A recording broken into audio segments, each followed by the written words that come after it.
গোলাঘাট নগৰৰ মাজমজিয়াত আমাৰ DC অফিচৰ কাষতে যি আহ্বান পানী যোগান আঁচনিৰ কাৰণে আমি 2004 চনতে নিৰ্মাণ কৰি থকা দেখিছিলোঁ।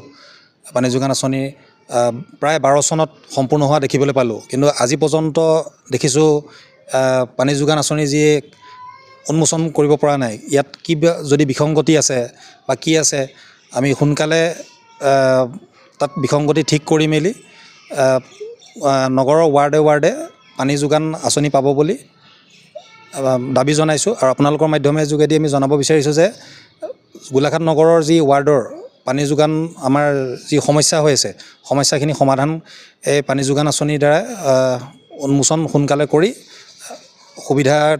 গোলাঘাট ৰাইজৰ সুবিধাৰ্থে খুব সোনকালে মুকলি কৰি যাতে সকলো সুবিধাৰ্থে হয়, তাক অসম জাতীয়তাবাদী যুৱ পৰিষদ গোলাঘাট জিলা সমিতিৰ তৰফৰ পৰা আমি দাবী জনাইছোঁ।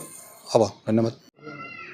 গোলাঘাটৰ আচলতে ৱাটাৰ স্পেচ বৰ্ডৰ অধীনস্থ যি পানী যোগান আঁচনিৰ অধীনস্থ যি আচলতে পানী টেংকিটো গোলাঘাটৰ এটা মাজমজিয়াত বনোৱা গৈছিলে, তাৰ এটাই লক্ষ্য আছিলে যে সমগ্ৰ গোলাঘাটৰ ৱাৰ্ডে ৱাৰ্ডে যাতে ঘৰে ঘৰে যাতে পানী যোগান আঁচনিৰ অধীনস্থ সকলোৱে যাতে পানী পায় পাইপৰ যোগেদি, এনেকুৱা ধৰণৰ এটা আঁচনি লোৱা গৈছিলে। আৰু সেই আঁচনিটো আচলতে 2012 চনৰ 1 পালে 13 চনলৈ নিৰ্মাণ কাৰ্য সম্পূৰ্ণৰূপে ৰূপায়ণ হৈছিলে। কিন্তু তাৰ স্বত্তেও সেই পানী যোগান আঁচনিটো আজি পৰ্যন্তলৈকে আচলতে কিয় কাৰ্যক্ষম হৈ পতা নাই, আমাৰ প্ৰশ্ন হৈ উঠিছে এই গোলাঘাট জিলা প্ৰশাসন তথা এই পৌৰসভালৈ। কিন্তু আমি 2016 চনতে এবাৰ যেতিয়া এই বিষয়টোৰ ওপৰত যেতিয়া আমি প্ৰতিবাদ সাব্যস্ত কৰিছিলোঁ, তেতিয়া কিন্তু ইয়াত গৈ নতুন ঠিকাদাৰে মিউনিচিপালিটিৰ অধীনস্থ হৈ নতুন ঠিকাদাৰে তাত ৰং কৰিছিলে। আৰু তাৰপিছতে কেইদিনমানৰ পিছতে আচলতে গোলাঘাটৰ পৌৰসভা অনুষ্ঠিত প্ৰত্যেকটো ৱাৰ্ডতে আচলতে পানী যোগান আঁচনি মানুহবোৰে পাব বুলি কৈছিলে। কিন্তু তাৰ স্বত্তেও আজি 2025 চন পৰ্যন্ত কিয় আচলতে কাৰ্যক্ষম হোৱা নাই, আমাৰ আচলতে বুজিবলৈ কিন্তু কোনো কাৰণতে ইয়াত বুজি পোৱা নাই আমি।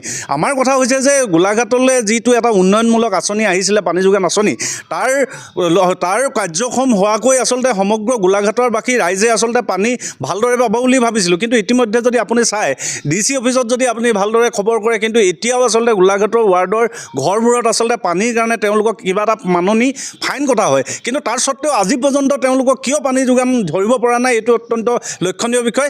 আৰু এটা কথা আপুনি ভালদৰে চাব যে যোৱা কিছুদিনৰ আগতে CRDF আঁচনিৰ আণ্ডাৰত প্ৰায় 100 কোটি টকা গোলাঘাটৰ পৌৰসভাৰ যোগেদি বিভিন্ন উন্নয়নমূলক আঁচনিৰ কাৰণে 100 কোটি টকা চেংচন হৈছিলে। কিন্তু তাৰ স্বত্তেও সেই 100 কোটি টকাৰ ভিতৰত 9 কোটি টকা আচলতে এই পানী যোগান আঁচনিৰ কাৰণে ধাৰ্য কৰা আছিলে। কিন্তু সেই ধাৰ্য কৰা টকাখিনি ক'ত গ'ল, কোন ঠিকাদাৰে মাৰিলে, এই কথাটো আমাৰ জানিবলৈ মন গৈছে। আৰু তাৰ লগতে তাৰপিছতে অসম মালা আন্দোলনত 105 কোটি টকা কাম আহিলে, কিন্তু সেই কামৰ স্বত্তেও গোটেই গোলাঘাটখনৰ উন্নয়ন হৈ আছে বুলি কৈছে। কিন্তু তাৰ স্বত্তেও এই পানী যোগান আঁচনিটো কিয় কাৰ্যক্ষম হোৱা নাই আমি কিন্তু ধৰিব পৰা নাই। আমি গতিকে আপোনালোকৰ মাধ্যমৰ যোগেদি স্পষ্ট ভাষাৰে কওঁ, এই গোলাঘাটত যি পানী যোগান আঁচনি আছে, এই পানী টেংকিটো আছে, ইয়াৰ যোগেদি সমগ্ৰ গোলাঘাটৰ ৱাৰ্ডে ৱাৰ্ডে আচলতে পানী যোগানৰ ব্যৱস্থা কৰিব লাগে। অন্যথা আপোনালোকৰ মাধ্যমৰ যোগেদি আমি গোলাঘাট জিলা প্ৰশাসনৰ স্পষ্টভাৱে সকীয়াই দিব বিচাৰিছোঁ, যদি অতি শীঘ্ৰেই ক্ষিপ্ৰতাৰে যদি এই পানী যোগান আঁচনি আৰম্ভ নকৰে, তেন্তে কিন্তু অসম জাতীয়তাবাদী যুৱ পৰিষদে কিন্তু আপোনালোকৰ বিৰুদ্ধে প্ৰতিবাদ সাব্যস্ত কৰিব।